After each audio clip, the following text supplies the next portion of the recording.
Judges were looking at presentation, smell, and of course, taste. Now, Mayor John Rodriguez, who prefers to stay out of the kitchen, chose the crunchy steam whistle smelt appetizer as his favorite dish, as did the other judges, making Ryan Norton the big winner. Now, Ryan may have had a slight advantage over the other competitors as he's an avid steam whistle drinker. Mina said the nurse that visited her on the 2nd didn't have proper orders to give her all her required medications or even to bathe her. She said the nurse was trying to be helpful, but that she couldn't go beyond the order she was given. Now, during our interview, Mina was in the middle of writing a letter to the CCAC about this. She said she's not sure how to proceed, but that a letter is the first place to start. Mandy Hargrave, northernlife.ca. Volunteers looking after the brown tabby have been referring to him as Handsome. And unfortunately, Handsome had to have half his tail amputated due to frostbite. PetSafe has been contacting local pounds and pet food stores to see if anyone is searching for him, and so far they've found nothing. With the recent mumps outbreak in eastern Canada, the Sudbury and District Health Unit organized 3 clinics for post-secondary students who have not received a second dose of the vaccine. There was a massive outbreak in the East Coast in Nova Scotia, New Brunswick, where they had over 500 post-secondary students come down with mumps. When you have a large cohort of people at risk who are working, living in the same location, going to school, those are the ones that can spread it the easiest. So that's why we're concentrating on the post-secondary students. And many post-secondary students came in droves to the clinics held at local post-secondary institutions. I came because I thought it was a good idea in case of any risks of an outbreak coming anytime soon.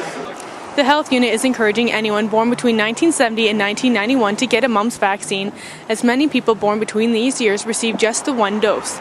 Mumps is a very contagious viral condition that is passed along through sneezing, coughing, kissing, and even sharing drinks.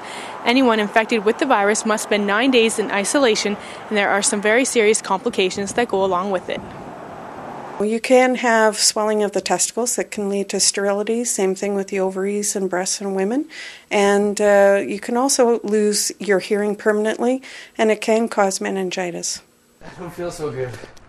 The provincial government has created a video to warn young people about the serious complications associated with mumps and posted it on YouTube. Oh, evil balls! Put them away! Why am I looking at your balls?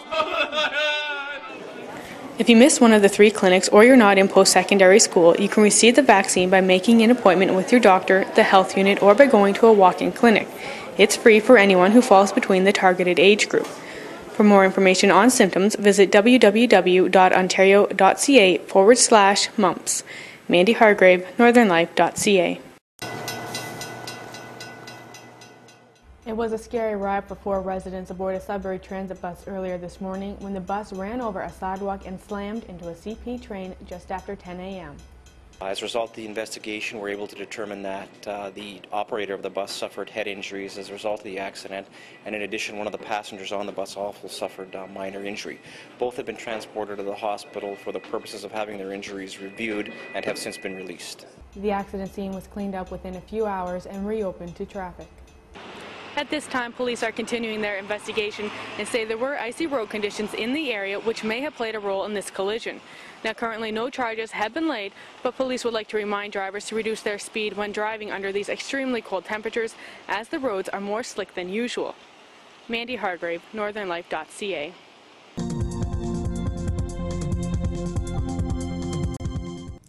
Meanwhile, a 9-month strike by CIBC employees has come to an end.